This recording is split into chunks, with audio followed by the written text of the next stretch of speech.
ತಂದಾನೇ ನನಿತಾನ.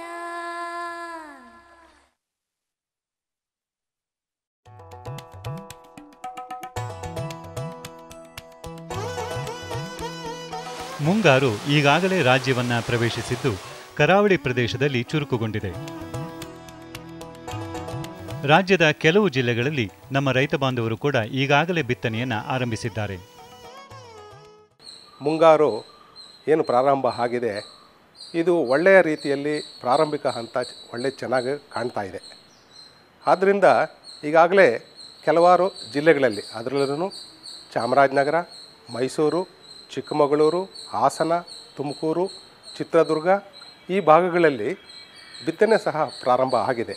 ಇದಲ್ಲದೆ ಇನ್ನೂ ಕೆಲವಾರು ಜಿಲ್ಲೆಗಳಲ್ಲಿ ಪ್ರಾರಂಭಿಕವಾಗಿ ನೋಡೋದಿದ್ದರೆ ಧಾರವಾಡ, ಹಾವೇರಿ, ಗುಲ್ಬರ್ಗ, ಗದಗ ಈ ಜಿಲ್ಲೆಗಳಲ್ಲೂ ಸಹ ಬಿತ್ತನೆ ಪ್ರಾರಂಭ ಆಗಿದೆ. ಒಟ್ಟಾರೆ ರಾಜ್ಯದಲ್ಲಿ ಬಹುತೇಕ ಜಿಲ್ಲೆಗಳಲ್ಲಿ ಬಿತ್ತನೆ ಪ್ರಾರಂಭ ಆಗಿದೆ ಅಂತ ಹೇಳ್ಬೋದಾಗಿದೆ. ಮುಖ್ಯವಾಗಿ ಮೊದಲು ಬಿತ್ತುವ ಬೆಳೆಗಳು ಯಾವುದಂದರೆ ಹೆಸರು, ಉದ್ದು, ಇದು ಮೊದಲು ಬಿತ್ತನೆ ಮಾಡುವ ಬೆಳೆಗಳಾಗಿರ್ತವೆ. ಇದು ಅಲ್ಲದೆ ಇನ್ನು ಕೆಲವಾರು ಬೆಳೆಗಳಲ್ಲಿ ಅಂದರೆ ಮಳೆ ಅನುಗುಣವಾಗಿ ನೆಲಗಡಲೆನೂ ಸಹ ಪ್ರಾರಂಭ ಆಗಿದೆ. ಅದರಲ್ಲೂ ಮುಖ್ಯವಾಗಿ ಮೈಸೂರು ಭಾಗ, ಚಾಮರಾಜನಗರ ಭಾಗ ಈ ಕಡೆ ನಾನು ಹೇಳಿದ ರೀತಿಯಲ್ಲಿ ನೆಲಗಡಲೆ ಬಿತ್ತನೆಯೂ ಸಹ ಪ್ರಾರಂಭ ಆಗಿದೆ ಮತ್ತು ಮುಸ್ಕಿನ ಜೋಳನೂ ಸಹ ಅಲ್ಲಲ್ಲಿ ಪ್ರಾರಂಭ ಆಗಿದೆ. ಇದಲ್ಲದೆ ಇನ್ನು ವಿಶೇಷವಾಗಿ ನಮ್ಮ ಈ ಉತ್ತರ ಭಾಗದಲ್ಲಿ ನೋಡಿದ್ದೆ ಆದರೆ ಹೆಸರು, ಉದ್ದು ಇವು ವಿಶೇಷವಾಗಿ ಈಗಾಗಲೇ ಬಿತ್ತನೆ ಆಗಿರುವಂತಹ ಪ್ರದೇಶ ಕಾಣ್ತಾ ಇದೆ. ಇದಲ್ಲದೆ ಸಾಕಷ್ಟು ರೀತಿಯಲ್ಲಿ ನಾವು ರೈತರಿಗೆ ತೊಂದರೆ ಆಗದ ರೀತಿಯಲ್ಲಿ ನಮ್ಮ ರೈತ ಸಂಪರ್ಕ ಕೇಂದ್ರಗಳಲ್ಲಿ ಬಿತ್ತನೆ ಬೀಜವನ್ನು ನಾವು ದಾಸ್ತಾನು ಮಾಡಿದ್ದೇವೆ. ರಿಯಾಯಿತಿಯಲ್ಲೂ ಸಹ ನಾವು ಕೊಡ್ತಾಯಿದ್ದೇವೆ ಬಿತ್ತನೆ ಬೀಜ. ಮುಖ್ಯವಾಗಿ ದಕ್ಷಿಣ ಭಾಗದಲ್ಲಿ ಖುಷ್ಕಿ ಪ್ರದೇಶದಲ್ಲಿ, ಅದರಲ್ಲೂ ಖುಷ್ಕಿ ಪ್ರದೇಶದಲ್ಲಿ ರಾಗಿ, ಮುಸ್ಕಿನ ಜೋಳ, ನೆಲಗಡಲೆ ಇವು ಬಹುಕ್ಷೇತ್ರದಲ್ಲಿ ಬರುವಂತಹ ಬೆಳೆಗಳಾಗಿದ್ದಾವೆ. ಇನ್ನು ಉತ್ತರ ಭಾಗಕ್ಕೆ ಹೋದರೆ ಸೂರ್ಯಪಾನ, ಸೋಯಾ ಅವರೆ, ಮುಸ್ಕಿನ ಜೋಳ, ಹೆಸರು, ಉದ್ದು ಇವೂ ಸಹ ಬರುವಂತಹ ಸಾಧ್ಯತೆ ಹೆಚ್ಚಿದೆ. ರೈತರು ತಾವು ಬೆಳೆದ ಉತ್ತಮ ಗುಣಮಟ್ಟದ ತಳಿಗಳನ್ನು ಸಂರಕ್ಷಿಸಿ ಬಿತ್ತನೆ ಬೀಜಕ್ಕೂ ಬಳಸಬಹುದು. ಈಗ ಮುಖ್ಯವಾಗಿ ರೈತರಲ್ಲಿ ನಾನು ಒಂದು ಮನವರಿಕೆ ಮಾಡಿಕೊಳ್ಳೋದು ಅಂದರೆ, ಪ್ರತಿ ಬೀಜಕ್ಕೂ ರೈತ ಸಂಪರ್ಕಕ್ಕೆ ಬರುವ ಅವಶ್ಯಕತೆ ಇಲ್ಲ. ತಮ್ಮಲ್ಲಿ ಕೆಲವಾರು ವರ್ಷಗಳಿಂದ ತಮ್ಮಲ್ಲೇ ಆದಂತಹ ಬೀಜನ ದಾಸ್ತಾನು ಮಾಡುವಂಥ ಪದ್ಧತಿ ಇದೆ. ಅದರಲ್ಲೂ ವಿಶೇಷವಾಗಿ ಹೆಸರು, ಉದ್ದು, ನೆಲಗಡಲೆ, ತೊಗರಿ ಇವು ತಮ್ಮಲ್ಲೇ ಬೆಳೆದಿರುವಂತಹ ಬಿತ್ತನೆ ಬೀಜಗಳನ್ನು ತಾವು ಕಾಪಾಡ್ಕೊಂಡು ಬಂದಿರ್ತೀರಿ ಬಿತ್ತನೆ ಬೀಜಕ್ಕೆ ಅಂತಲೇ. ಅದನ್ನು ಉಪಯೋಗ ಮಾಡಬಹುದು. ಒಂದು ವೇಳೆ ಹೈಬ್ರಿಡ್ಸ್ ಆದ ಬೇರೆ ಬೆಳೆಗಳು, ಹೈಬ್ರಿಡ್ ತಳಿಗಳಿದೆ, ಮುಸ್ಕಿನ ಜೋಳ ಇದೆ ಉದಾಹರಣೆಗೆ, ಅಂತಹ ತಳಿಗಳನ್ನು ತಾವು ಪ್ಯಾಕೆಟ್ ಬೀಜ ರೈತ ಸಂಪರ್ಕ ಕೇಂದ್ರಗಳಲ್ಲಾಗಲಿ ಅಥವಾ ಅಂಗಡಿಗಳಲ್ಲಾಗಿ ತಗೋಬೇಕಾಗಿದೆ. ಆದ್ದರಿಂದ ತಮ್ಮಲ್ಲಿ ಒಂದು ಕೋರಿಕೆ ಅಂದರೆ, ಪ್ರತಿಯೊಂದು ಬಿತ್ತನೆ ಬೀಜಕ್ಕೂ ರೈತ ಸಂಪರ್ಕ ಕೇಂದ್ರಕ್ಕೆ ಬರೋದ್ರ ಬದಲು ತಮ್ಮಲ್ಲೇ ಇರುವಂತಹ ಗುಣಮಟ್ಟ ಬಿತ್ತನೆ ಬೀಜವನ್ನು ಉಪಯೋಗಿಸಿಕೊಳ್ಳಬೇಕು ಅಂತ ತಮ್ಮಲ್ಲಿ ಒಂದು ಮನವಿ ಮಾಡಿಕೊಳ್ತಾ ಇದ್ದೀನಿ. ಇನ್ನು ಸೋಯಾ ಅವರೆಗೆ ಸಂಬಂಧಿಸಿದಂತೆ ಈ ಜೂನು ತಿಂಗಳ ಒಳಗಡೆ ಬಿತ್ತನೆ ಆದರೆ ಒಳ್ಳೆಯ ಇಳುವರಿ ಬರುತ್ತೆ. ಅದರಿಂದ ರೈತರು ಎಲ್ಲರೂ ರೈತ ಸಂಪರ್ಕ ಕೇಂದ್ರಗಳಲ್ಲಿ ಸಿಗುವಂತಹ ಬಿತ್ತನೆ ಬೀಜವನ್ನು ತೆಗೆದುಕೊಂಡು ಬಿತ್ತನೆ ಮಾಡೋದಕ್ಕೆ ನಾನು ಕೋರ್ತಾ ಇದ್ದೀನಿ. ಕರ್ನಾಟಕ ರಾಜ್ಯ ಬೀಜ ನಿಗಮ, ಕೇಂದ್ರ ಬೀಜ ನಿಗಮ, ಕೃಷಿ ವಿಶ್ವವಿದ್ಯಾಲಯಗಳು ಹಾಗೂ ಖಾಸಗಿಯವರು ಬಿತ್ತನೆ ಬೀಜಗಳನ್ನು ರೈತರಿಗೆ ಸರಬರಾಜು ಮಾಡುತ್ತಿದ್ದಾರೆ. ಮುಖ್ಯವಾಗಿ ನಮ್ಮಲ್ಲಿ ಇರುವಂತಹ ಸರ್ಕಾರಿ ಸಂಸ್ಥೆಗಳಾದ ಕರ್ನಾಟಕ ಬೀಜ ನಿಗಮ, ರಾಷ್ಟ್ರೀಯ ಬೀಜ ನಿಗಮ, KOF ಅಂತ ಏನು ಕರಿತೀವಿ, ಕರ್ನಾಟಕ ಏನು ಎಣ್ಣೆಕಾಳು ಅಭಿವೃದ್ಧಿ ಇದೇನಿದೆ ಮಂಡಳಿ ಇದೆ ಅವರು, ಇದಲ್ಲದೆ ಖಾಸಗಿ ಸಂಸ್ಥೆಗಳು, ವಿಶೇಷವಾಗಿ ಖಾಸಗಿ ಸಂಸ್ಥೆಗಳ ಪಾಲು ಸಹ ಹೆಚ್ಚಿದೆ. ಈ ಎಲ್ಲ ಬಿತ್ತನೆ ಸರಬರಾಜುದಾರರೊಂದಿಗೆ ನಾವು ಆಗಲೇ ಇಲಾಖೆ ವತಿಯಿಂದ ಬಿತ್ತನೆ ದೊರೆಯುವಂತಹ ದರ ಮತ್ತು ಸಬ್ಸಿಡಿ ಅಂದರೆ ರಿಯಾಯಿತಿ ಇವೆಲ್ಲನೂ ನಾವು ತಿಳುವಳಿಕೆ ಕೊಟ್ಟು ರೈತ ಸಂಪರ್ಕ ಕೇಂದ್ರಗಳಲ್ಲಿ ದಾಸ್ತಾನು ಮಾಡೋದಕ್ಕೆ ಎಲ್ಲ ಕ್ರಮಗಳನ್ನು ತೆಗೆದುಕೊಂಡಿದ್ದೀವಿ.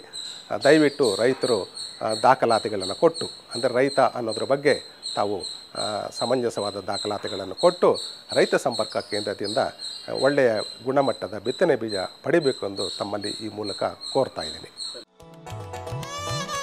ಪ್ರಸ್ತುತ ಮುಂಗಾರಿಗೆ 10 ರಿಂದ 12 ಲಕ್ಷ ಟನ್ ಬಿತ್ತನೆ ಬೀಜದ ಅವಶ್ಯಕತೆ ಇದೆ. ಕೃಷಿ ಇಲಾಖೆ ರಾಜ್ಯದ ರೈತ ಬಾಂಧವರಿಗೆ ಬಿತ್ತನೆ ಬೀಜಗಳನ್ನು ಸಕಾಲದಲ್ಲಿ ಪೂರೈಸಲು ಸಕಲ ಸಿದ್ಧತೆ ಮಾಡಿಕೊಂಡಿದೆ. ಒಟ್ಟಾರೆ ಸುಮಾರು 10ರಿಂದ 12 ಲಕ್ಷ ಬಿತ್ತನೆ ಬೀಜ ಮುಂಗಾರು ಹಂಗಾಮಿಗೆ ಬೇಕಾಗುತ್ತದೆ. ಅಂದರೆ ನಮ್ಮ ಬೀಜ ಬದಲಾವಣೆ ನೀತಿ ಅನುಗುಣವಾಗಿ. ಇದರಲ್ಲಿ ಸಾಮಾನ್ಯವಾಗಿ ಹಿಂದಿನ ವರ್ಷಗಳಲ್ಲಿ ನೋಡಿದ್ದೇ ಆದರೆ ಈ ಮುಂಗಾರು ಹಂಗಾಮಲ್ಲಿ ಸುಮಾರು 4.5 ಲಕ್ಷ ಕ್ವಿಂಟಾಲ್ನಷ್ಟು ನಮ್ಮ ರೈತ ಸಂಪರ್ಕ ಕೇಂದ್ರಗಳಲ್ಲೇ ವಿತರಣೆ ಆಗ್ತಾಯಿದೆ ರಿಯಾಯಿತಿ ದರದಲ್ಲಿ. ಇದಲ್ಲದೆ ಖಾಸಗಿ ಸಂಸ್ಥೆಗಳ ಮುಖಾಂತರವೂ ಸಹ ಸಾಕಷ್ಟು ರೈತರು ಬಿತ್ತನೆ ಬೀಜವನ್ನು ಕೊಂಡುಕೊಳ್ತಾ ಇದ್ದಾರೆ. ಏಕೆಂದರೆ ನಮ್ಮ ರೈತ ಸಂಪರ್ಕ ಕೇಂದ್ರಗಳಲ್ಲಿ ರಿಯಾಯಿತಿಯಲ್ಲಿ ಬಿತ್ತನೆ ಬೀಜ ವಿತರಣೆ ಆಗೋದು ಗರಿಷ್ಠ ಮಟ್ಟ ಪ್ರತಿ ರೈತರಿಗೆ 2 ಹೆಕ್ಟೇರ್ ಮೀರಿದ ಹಾಗೆ ಕೊಡುವಂತಹ ನೀತಿ ಇದೆ. ಆದ್ದರಿಂದ ಮಿಕ್ಕಿದ ಕ್ಷೇತ್ರಕ್ಕೆ ಖಾಸಗಿ ಅಂಗಡಿಗಳ ಮುಖಾಂತರ ರೈತರು ಈ ಬಿತ್ತನೆ ಬೀಜವನ್ನು ಪಡೆದುಕೊಳ್ತಾ ಇದ್ದಾರೆ. ಮುಖ್ಯವಾಗಿ ರೈತರು ಯಾವುದೇ ಒಂದು ಬಿತ್ತನೆ ಬೀಜ ಆಗಲಿ ಯಾವುದೇ ಒಂದು ಪರಿಕರ ಖಾಸಗಿ ಅಂಗಡಿಗಳಲ್ಲಿ ತೆಗೆದುಕೊಂಡಾಗ ಬಿಲ್ಲನ್ನು ಪಡಿಬೇಕು. ಅದರಲ್ಲಿ ತಾವು ಸಹಿನೂ ಸಹ ಹಾಕಬೇಕು ಮತ್ತು ಆ ಬಿಲ್ಲಲ್ಲಿ ಏನು ನೀವು ಕೊಂಡಂತಹ ಬಿತ್ತನೆ ಬೀಜ ಹೆಸರು, ಅದರದ್ದು ಲಾಟ್ ನಂಬರು ಇತ್ಯಾದಿಗಳನ್ನ ಅದರಲ್ಲಿ ಇರಬೇಕು. ಆವಾಗ ಮುಂದೆ ಯಾವಾಗಾದ್ರೂ ಏನಾದ್ರೂ ಬಿತ್ತನೆ ಬೀಜದ ವೈಫಲ್ಯತೆಯಿಂದ ಬೆಳೆ ನಾಶ ಇತರೆ ಇವು ಸಂಭವಿಸಿದರೆ ಇದನ್ನು ಮುಂದಿನ ಕ್ರಮಕ್ಕೆ ಉಪಯೋಗಿಸೋಕ್ಕೆ ಅನುಕೂಲ ಆಗುತ್ತದೆ. ಅದರಿಂದ ತಪ್ಪದೆ ಎಲ್ಲ ರೈತರು ಇದನ್ನು ಪಾಲನೆ ಮಾಡಬೇಕು.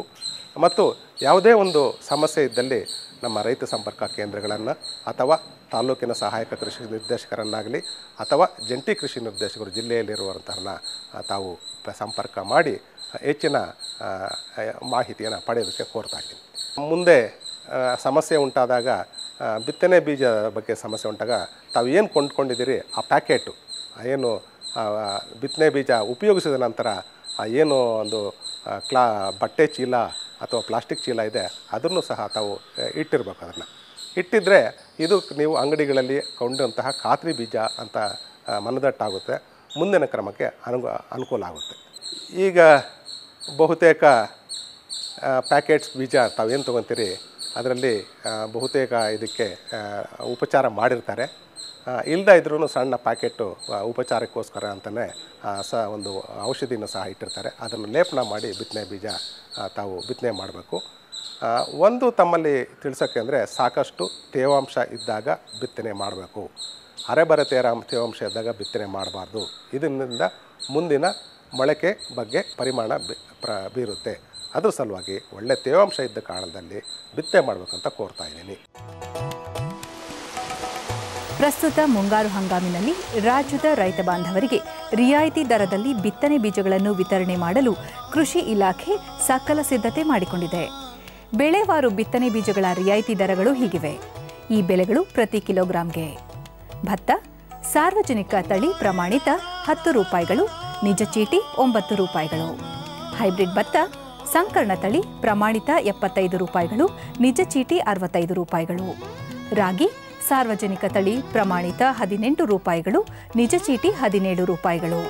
ಜೋಳ ಸಂಕರ್ಣ ತಳಿ ಪ್ರಮಾಣಿತ 30 ರೂಪಾಯಿಗಳು, ನಿಜ ಚೀಟಿ 29 ರೂಪಾಯಿಗಳು. ತೊಗರಿ ಸಾರ್ವಜನಿಕ ತಳಿ ಪ್ರಮಾಣಿತ 25 ರೂಪಾಯಿಗಳು, ನಿಜ ಚೀಟಿ 24 ರೂಪಾಯಿಗಳು. ಉದ್ದು ಸಾರ್ವಜನಿಕ ತಳಿ ಪ್ರಮಾಣಿತ 25 ರೂಪಾಯಿಗಳು, ನಿಜ ಚೀಟಿ 24 ರೂಪಾಯಿಗಳು. ಹೆಸರು ಸಾರ್ವಜನಿಕ ತಳಿ ಪ್ರಮಾಣಿತ 25 ರೂಪಾಯಿಗಳು, ನಿಜ ಚೀಟಿ 24 ರೂಪಾಯಿಗಳು. ಅಲಸಂದೆ ಸಾರ್ವಜನಿಕ ತಳಿ ಪ್ರಮಾಣಿತ 25 ರೂಪಾಯಿಗಳು, ನಿಜ ಚೀಟಿ 24 ರೂಪಾಯಿಗಳು. ನೆಲಗಡಲೆಕಾಯಿ ಸಾರ್ವಜನಿಕ ತಳಿ ಪ್ರಮಾಣಿತ 20 ರೂಪಾಯಿಗಳು, ನಿಜ ಚೀಟಿ 19 ರೂಪಾಯಿಗಳು. ಸೋಯಾ ಅವರೆ ಸಾರ್ವಜನಿಕ ತಳಿ ಪ್ರಮಾಣಿತ 15 ರೂಪಾಯಿಗಳು, ನಿಜ ಚೀಟಿ 14 ರೂಪಾಯಿಗಳು. ಸಜ್ಜೆ ಸಾರ್ವಜನಿಕ ತಳಿ ಪ್ರಮಾಣಿತ 15 ರೂಪಾಯಿಗಳು, ಸಂಕರಣ ನಿಜ ಚೀಟಿ 25 ರೂಪಾಯಿಗಳು. ಸೂರ್ಯಕಾಂತಿ ಸಂಕಲನ ತಳಿ ಪ್ರಮಾಣಿತ 80 ರೂಪಾಯಿಗಳು, ನಿಜ ಚೀಟಿ 80 ರೂಪಾಯಿಗಳು. ಮೆಕ್ಕೆಜೋಳ ಸಂಕಲನ ತಳಿ ಪ್ರಮಾಣಿತ 15 ರೂಪಾಯಿಗಳು, ನಿಜ ಚೀಟಿ 15 ರೂಪಾಯಿಗಳು. ಈಗ ಬಿತ್ತನೆ ಬೀಜ ಸಾಕಷ್ಟು ರೈತ ಸಂಪರ್ಕ ಕೇಂದ್ರಗಳಲ್ಲಿ ಸರಬರಾಜು ಮಾಡಿದ್ದೀವಿ. ಇದು ಹಂತ ಹಂತವಾಗಿ ಮಾಡ್ತಾ ಇದ್ದೀವಿ. ಒಂದು ಮನವಿ ಅಂದರೆ ಅಲ್ಲಲ್ಲಿ ರೈತ ಸಂಪರ್ಕ ಕೇಂದ್ರಗಳಲ್ಲಿ ಹೆಸರು ಸ್ವಲ್ಪ ಕಡಿಮೆ ಇರ್ಬೋದು. ಅದರಿಂದ ರೈತರಿಗೆ ತಮ್ಮಲ್ಲಿರುವಂಥ ಬಿತ್ತನೆ ಬೀಜವನ್ನು ಉಪಯೋಗ ಮಾಡಬೇಕು ಅಂತಲೂ ಸಹ ನಾವು ಕೋರ್ತಾ ಇದ್ವಿ. ಇತರೆ ಬಿತ್ತನೆ ಬೀಜನ ಹಂತ ಹಂತವಾಗಿ ಸರಬರಾಜು ಮಾಡೋದಕ್ಕೆ ಎಲ್ಲ ಕ್ರಮಗಳನ್ನು ಇಲಾಖೆ ಕೈಗೊಳ್ಳುತ್ತಿದೆ. ದಯವಿಟ್ಟು ಇಲಾಖೆಯೊಂದಿಗೆ ಸಹಕರಿಸಿ ತಮಗೆ ಏನು ಬಿತ್ತನೆ ಬೀಜ ಬೇಕು ಅದನ್ನು ಪಡ್ಕೊಳ್ಬೇಕು ಅಂತ ಹೇಳ್ಬಿಟ್ಟು ನಾನು ಈ ಮೂಲಕ ತಮ್ಮಲ್ಲಿ ಮನವರಿಕೆ ಮಾಡ್ಕೊಳ್ತಾ ಇದ್ದೀನಿ. ರೈತರಿಗೆ ಇನ್ನೊಂದು ವಿಶೇಷವಾಗಿ ಹೇಳೋದು ಅಂದರೆ ಯಾವುದಾದ್ರೂ ಒಂದೇ ತಳಿ ಅಂದರೆ ಈಗ ಕೆಲವಾರು ಹಿಂದಿನ ವರ್ಷಗಳಲ್ಲಿ ನೋಡಿದ್ರೆ ಇದನ್ನು ನೋಡಿದ್ರೆ ಕಾಟನ್, ಹೈಬ್ರಿಡ್ ಕಾಟನ್, ನಾವೇನು BT ಕಾಟನ್ ಅಂತ BT ಹತ್ತಿ ಹೇಳ್ತಾ ಇದ್ವಿ, ಕೆಲವಾರು ಪ್ರದೇಶದಲ್ಲಿ ಒಂದೇ ತಳಿಗೆ ವಿಶೇಷವಾದ ಹೆಚ್ಚಿನ ಬೇಡಿಕೆ ಕೊಡೋರು. ಉದಾಹರಣೆ ಹೇಳೋದಾದರೆ BT ಹತ್ತಿ ಕನಕ ಬಹಳಷ್ಟು ಡಿಮ್ಯಾಂಡು ಹಿಂದಿನ ವರ್ಷಗಳಲ್ಲಿ ಇತ್ತು. ಆ ತರಹ ಒಂದೇ ತಳಿಗೆ ಬಗ್ಗೆ ರೈತರು ಕೇಳಬಾರ್ದು. ಯಾಕೆಂದರೆ ಎಲ್ಲ BT ಹತ್ತಿ ತಳಿಗಳು ಒಂದೇ ಗುಣಮಟ್ಟದಾಗಿರ್ತವೆ. ಅದರ ಸಲುವಾಗಿ ಒಂದೇ ತಳಿಗೆ ಹೆಚ್ಚಿನ ವ್ಯಾಮೋಹ ತೋರಿಸಿದ್ರೆ ಅದು ಮುಂದೆ ಅವರಿಗೆ ಅನಾನುಕೂಲ ಆಗುತ್ತೆ ಮತ್ತು ಇದರಿಂದ ತೊಂದರೆಯೂ ಸಹ ಆಗುತ್ತೆ. ಆದ್ದರಿಂದ ಎಲ್ಲ ಗುಣಮಟ್ಟದ ತಳಿಗಳನ್ನು ತಾವು ಬಳಸ್ಕೊಳ್ಳೋದ್ರೆ ಉತ್ತಮ ಅಂತ ನನ್ನ ಸಲಹೆ.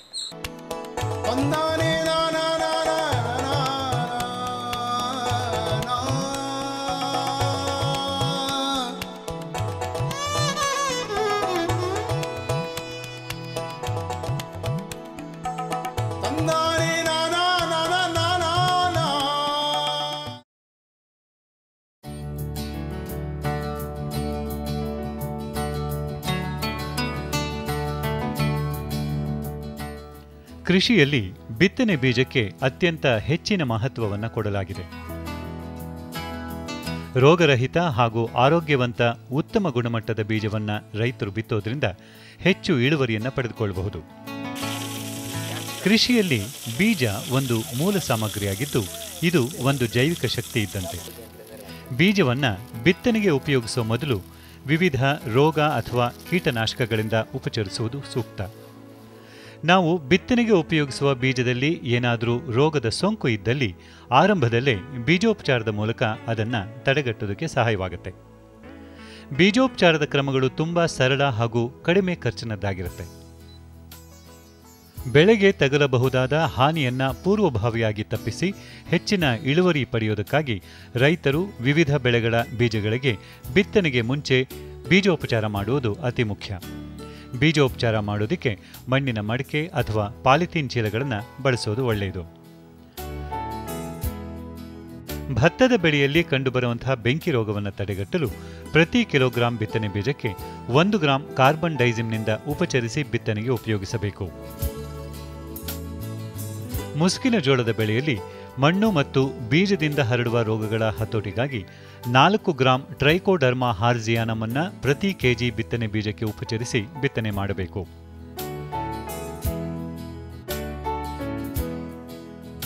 ಜೋಳದ ಬೆಳೆಯಲ್ಲಿ ಮಣ್ಣು ಮತ್ತು ಬೀಜದಿಂದ ಹರಡುವ ರೋಗಗಳನ್ನು ಹಾಗೂ ಸಜ್ಜೆ ಬೆಳೆಯಲ್ಲಿ ಮಣ್ಣಿನಿಂದ ಹರಡುವ ರೋಗವನ್ನು ತಡೆಗಟ್ಟಲು 4 ಗ್ರಾಂ ಟ್ರೈಕೋಡರ್ಮಾ ವಿರಿಡೆ ಅಥವಾ 4 ಗ್ರಾಂ ಟ್ರೈಕೋಡರ್ಮಾ ಹಾರ್ಜಿಯಾನಮ್ ಅನ್ನು ಪ್ರತಿ ಕೆಜಿ ಬಿತ್ತನೆ ಬೀಜಕ್ಕೆ ಉಪಚರಿಸಿ ಆನಂತರ ಬಿತ್ತನೆ ಮಾಡಬೇಕು.